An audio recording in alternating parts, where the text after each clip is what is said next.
All right guys, it's that time of year again. It is midsummer and the bucks are taking shape, so we're actually heading up to the ranch to do some big buck work. We're gonna get some cameras out, stands hung, but we stopped here at Academy to get all those essentials that we need to get ready for this fall.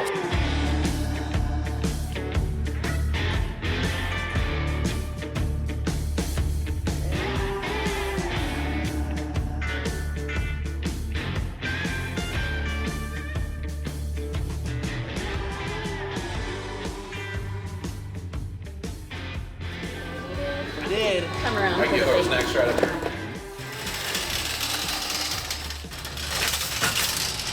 Let's go find a big buck.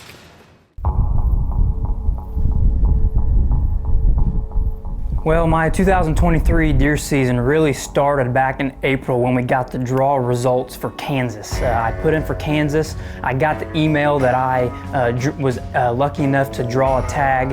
I was actually on a date with my wife. As soon as I got that email, that date was shot. I was in another world. I was looking forward to hunting Kansas for the first time in my life.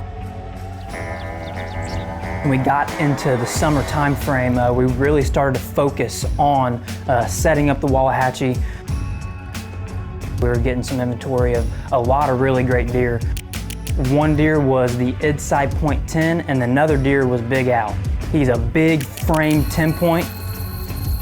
We decided to put him on the no-shoot list, but the Idside Point 10 we knew was definitely mature. I was ecstatic to try to go after him.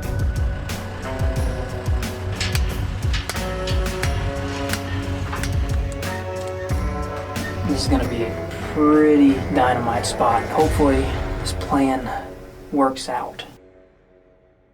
You know, it really became full circle for me because growing up, I grew up watching Jeff and everybody hunt the Wallahachie. That is one thing that I remembered from a kid, especially growing up watching Buckventures, was Northwest Oklahoma. Half of it is in Kansas. I was lucky enough to draw the unit where I would be hunting the Wallahachie in Kansas. Well, it is September 12th. I've had this day circled on my calendar for a few months now. It is opening day of early muzzleloader here in Kansas. Coming off of a really good week last week. Daniel shot Gomer a 185 non-typical, and I was fortunate enough to be over his shoulder for that. But I've got one target that I'm kind of after, and as of last night, he was still carrying all of his velvet, so that's pretty cool. We are after a really nice 10 point that we call the Inside Point 10. On his G3, he just kind of has an inside point that makes him a 10. He's probably a 150, mid-50s type deer, so I am really, really excited to be hunting here at the Wallahachie. It's crazy. This hunt right here has kind of brought everything full circle for me. Opening night, we get settled in, it's 95 degrees, and who shows up other than Big Al?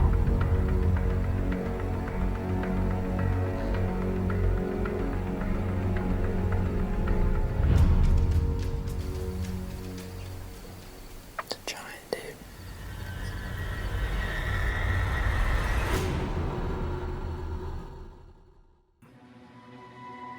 Couple really nice bucks. Big Al is just an absolute toad. Pretty cool. Didn't see the Inside Point 10, but that's all right. We've got plenty of time, and that was a really cool hunt. So, well, fast forwarding into Kansas rifle season, my muzzleloader tag was good for rifle season, but the Inside Point 10 had kind of disappeared on the Wallahachie. Come rifle season, me and Cole actually bounced over to Jeff's Kansas Farms. My tag was good for that unit, so we had a whole week that we were going, and we were going to try to see if we can't run into something. Well, we have a hawk tree stand set here in this corner, but we had to kind of back up and manipulate the wind a little bit. So we're about 120 yards from where these deer are filtering out of this corner. We're after one deer in particular that we call the Dave Buck. Hopefully he makes an appearance tonight. Got the CV8 Paramount, so we're gonna sit tight and see if old Dave can make my season. Jeff's Farms there in Kansas The age class is really good, but there were only a couple mature bucks that we were really trying to target. There also was a lot of bucks that looked really good that got the pass. It's a pretty cool evening, but Dave was a no-show. We were able to see that deer that Cole passed. Anyway, just not what we were looking for, so I'll slip out of here, regroup, and get a plan for tomorrow. The weather was right, the deer were on their feet, so me and Cole slipped into what we call the barn set there, kind of made a makeshift blind in this barn, and we actually had a really great encounter with a deer that we called the Caddyshack buck. He's about a 170s type deer, definitely a shooter, but he was all broke up.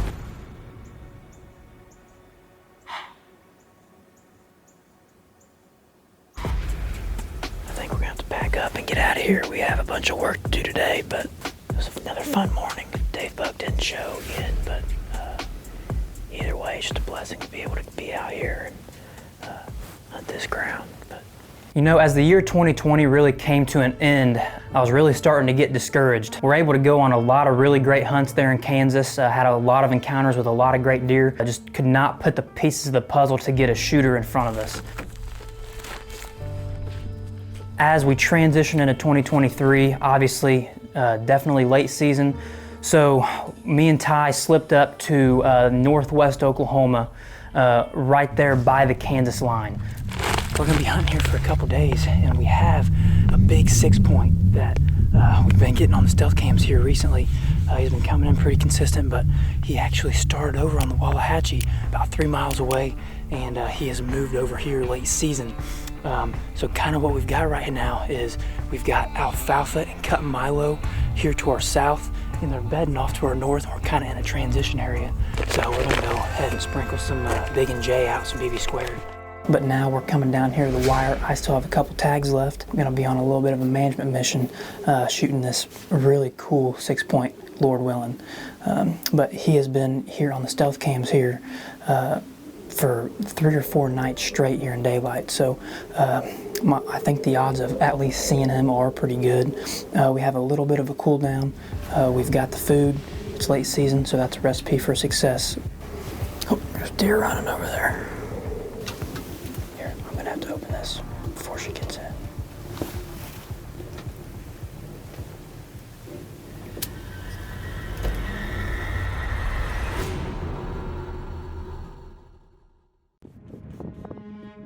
Well, the next night we went right back into the same spot. We had the same wind. However, this night we had a little bit of higher hopes because we had a temperature drop and some rise in pressure. So if the deer were going to be on their feet, it was probably going to be this night.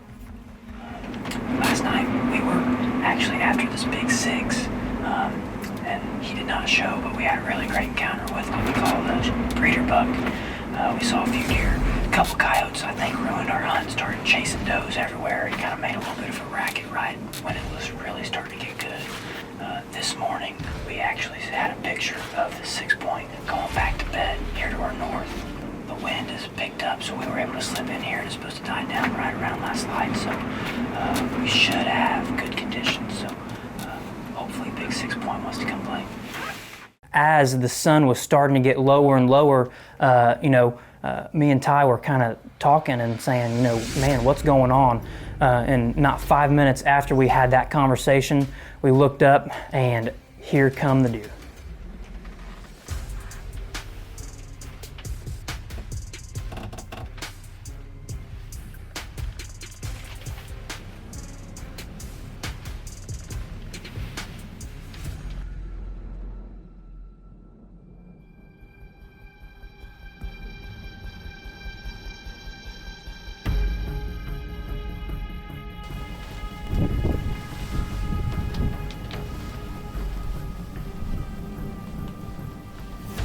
Well, as the deer started to transition through, the big 6 was actually the only one that kind of hung up. He kind of had me in knots.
last name.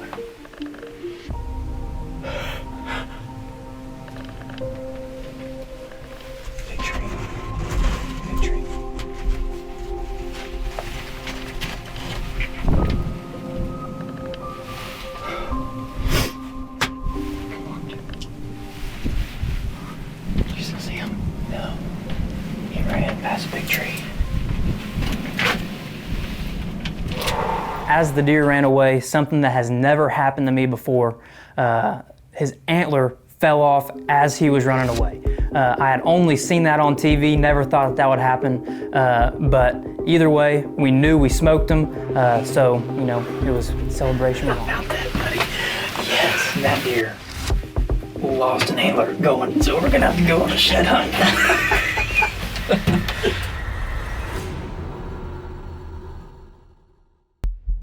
Came into 35 yards and absolutely smoked him. As the deer ran away, something that has never happened to me before, his antler fell off as he was running away. Dude, you just lost an antler. Last name. How about that, buddy? Yes, that deer lost an antler going, so we're gonna have to go on a shed hunt. Are you kidding me? We're gonna go ahead and get on the blood trail, try to find the antler that fell off before dark, and then we'll probably just ease up and try to sneak up and see if we can't find him here real quick. But, good.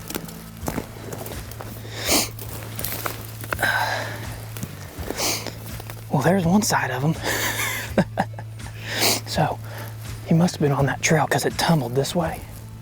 So we got the antler. Let's see if we can't pick up on blood. Last time I saw him, he was right on the other side of this tree, so. Yeah.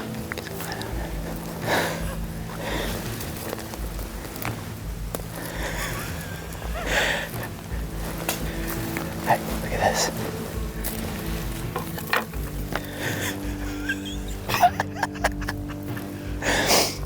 Look at this right here. Oh man, that is awesome. Well, guys, I don't really know what to do here, but what an awesome, awesome deer. Never thought I would have to do this. I've only seen this on TV. But, Ish, look at that right there. Just an awesome deer. And I never thought that I would shoot a deer and then both antlers would come off, but here we are. Thanks, buddy. Oh.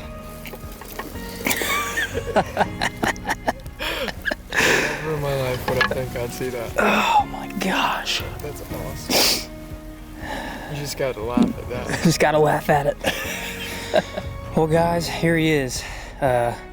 Shedded and all. He didn't go, but 150 yards. He didn't go very far, but made a pretty good shot on him. But this was the big six that was actually over at the Wallahachie. We're about 3 miles from the Wallahachie on another ranch, and periodically throughout the year, I was with Daniel, and this was one of the deer that I really wanted to catch up with as I was hunting with Daniel. So as soon as we got pictures of him here late, over here on this other ranch, I definitely, wanted to go after him. So there's not a lot of times that you can put big and six in the same sentence, but I think you can here. Just a pretty cool buck. Deep forks, just a big old frame. He did break off this brow, so technically he's a 5, but man, just an awesome management deer. Finally was able to cap off this season with an awesome deer. Started off 2023 right. I grew up watching, Jeff and everybody hunt up here in Northwest Oklahoma. Honestly, I remember years ago thinking, man, it would just be awesome if I could hunt a ranch like that. Fast forward, here I am actually being able to hunt. And I can't thank Jeff and everybody enough for allowing me to live out my dream, not only to show up and work in the hunting industry, but also being able to hunt and get to experience all the experiences that I've been able to. Hey guys, welcome back again to this week's Walk by Faith. Today, Colossians 3:1-2 says this, "Therefore, if you have been raised up with Christ, keep seeking the things above, where Christ is seated at the right hand of God. Set your mind on the things above, not on the things that are on this earth." You know, guys, it's kind of like a compass. It's pointing north. Everything that we do as Christians, it should be pointed towards Christ. You know, no matter if we're hunting, no matter if we're working, no matter what it is, that's how we should wake up, and we should want to please and honor Him. Not just think we can add Christ or add God to our daily life and live in sin and do all this stuff, and then, oh, we're going to go to church a little bit on Sunday. I think that's what's wrong. We need to devote ourselves to Christ in everything we do. We need to be preaching that. We need to be teaching that to our kids, and truly dwelled in the Word of God to be able to do that. Guys, thanks for watching this week. And remember, as we always say, shoot by sight and walk by faith.